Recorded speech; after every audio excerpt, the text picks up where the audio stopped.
시온에 따라 크게 기뻐할지어다. 예루살렘에 따라 즐거이 부를지어다.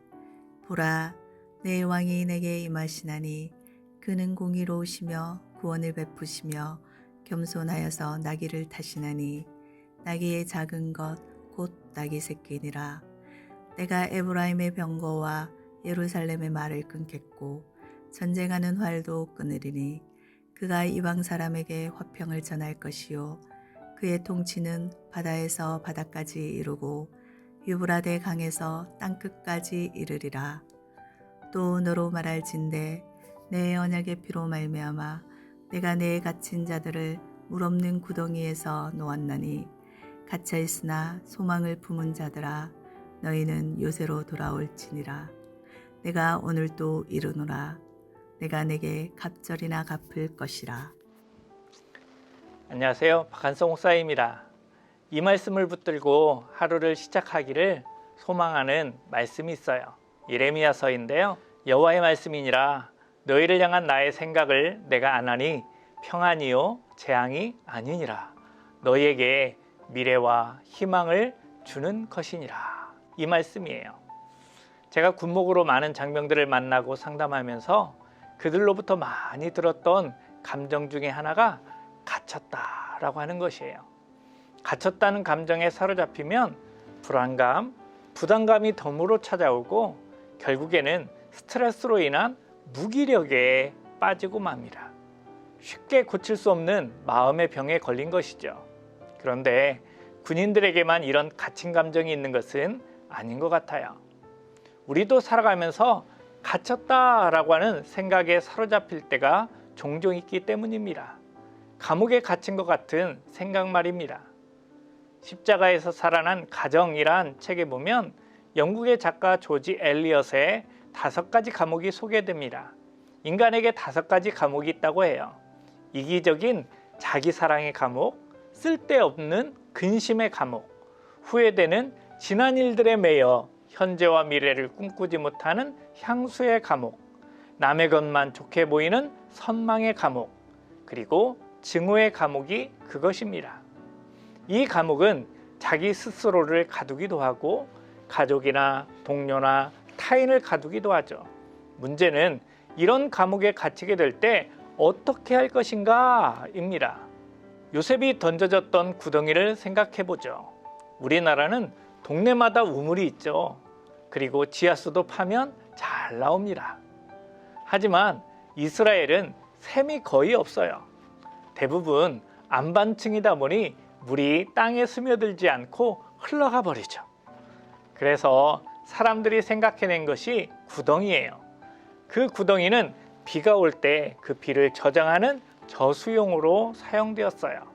하지만 이 구덩이가 요셉에게는 다른 용도가 되었어요. 요셉은 형들의 증오로 인해 구덩이에 갇히게 된 것이죠. 성경 보실까요? 그를 잡아 구덩이에 던지니 그 구덩이는 빈 것이라 그 속에 물이 없었더라.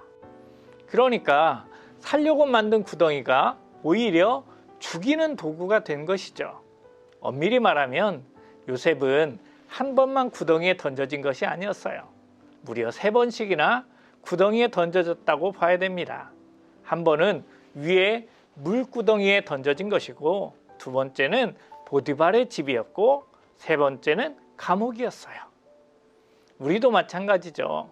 타인에 의해서 그리고 우리 자신의 연약함에 의해서 구덩이에 던져질 때가 있어요. 갇혀질 때가 있다는 것이죠. 그러나 구덩이가 결코 우리의 인생의 결론이 아니고 구덩이가 우리의 삶의 마지막이 아닙니다. 성경 보실까요? 또 너로 말할진대 내 언약의 피로 말미암아 내가 네 갇힌 자들을 물 없는 구덩이에서 놓았나니. 하나님은 말씀하십니다. 너로 말하자면 너는 나와 피로 언약을 맺은 존재이기에 내가 너를 구덩이에서 풀어줄 것이다. 그렇습니다. 하나님은 우리를 구덩이에서 건져주시는 분이세요. 이 약속은 피로 맺어졌습니다. 이 피는 오늘날 우리에게 예수 그리스도의 보혈임이 분명하죠. 성경 한번 보실까요? 이르시되 이것은 많은 사람을 위하여 흘리는 나의 피 곧 언약의 피니라. 확실한 약속, 흔들림 없는 약속, 결코 변치 않는 영원한 약속이에요. 그 약속이 우리를 구원의 길로 인도할 것입니다. 예수 그리스도의 보혈이 이 언약에 인쳐진 것이죠. 요셉과 예레미야는 모두 물 없는 구덩이에 빠졌어요. 하나님께서는 예레미야를 물 없는 구덩이에서 건지셔서 나라의 멸망 중에도 타국에까지 내려가 하나님의 말씀을 전하게 하셨어요. 사람은 구덩이에 갇히면 빠져나오는 것에만 목적을 두죠. 그러나 하나님은 구덩이에 갇힌 자에게 소망을 주십니다. 성경 보실까요? 갇혀 있으나 소망을 품은 자들아 너희는 요새로 돌아올지니라. 내가 오늘도 이르노라. 내가 네게 갑절이나 갚을 것이라. 소망을 품은 자들에게 들려주시는 말씀이 요새로 돌아오라. 그리고 내게 갑절이나 갚으리라 입니다. 그렇습니다. 우리가 품은 소망이 되도록 하나님은 우리를 위해 요새를 준비하시는 분이세요. 하나님이 당신을 응원합니다 라는 책에서는 이렇게 요새를 말합니다. 요새는 방어를 위한 것이지만 그것을 뛰어넘어 이기기 위한 것이요 수비가 아닌 공격을 위한 것입니다.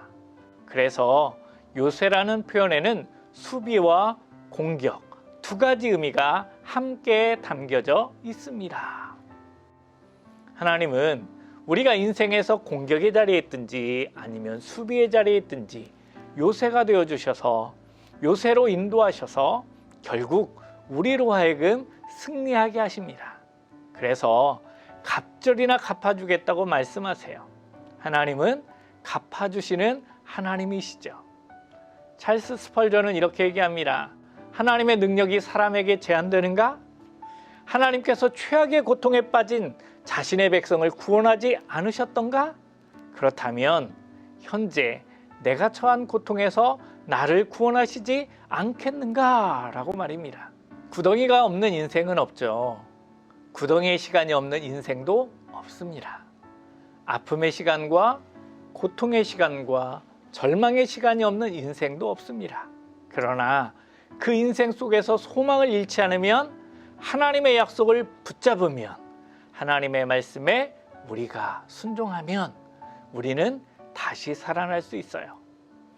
구덩이의 깊이와 넓이가 얼마나 큰지 구덩이의 성격은 어떤지는 중요하지 않아요. 더 나아가 내가 갇혀있는지 갇혀있지 않고 아직은 자유로운 몸인지보다 중요한 것은 하나님께 소망을 두고 있는가? 바로 이것입니다. 오늘 하루도 소망을 하나님께 두고 말씀을 붙들고 승리하기를 기대합니다. 한 번 더 말씀드립니다. 여호와의 말씀이니라. 너희를 향한 나의 생각을 내가 하나니 평안이요 재앙이 아니니라. 너희에게 미래와 희망을 주는 것이니라. 기도하겠습니다.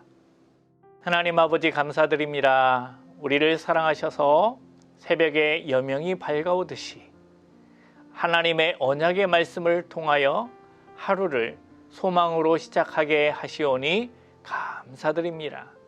흔들리는 암흑과 같은 나의 처지나 환경이 아닌 하나님을 붙들고 나를 요새로 이끄시고 나의 인생에서 갚아주실 하나님을 기대하며 나아가는 하루 되게 하여 주시옵소서. 사랑하는 주님, 바울과 실라가 감옥에 갇혔어도 고통이 크게 달했어도 하나님을 찬양하고 기도했던 것처럼 오늘 우리도 그렇게 살아가게 하옵소서. 예수 그리스도의 이름으로 기도드리옵나이다. 아멘.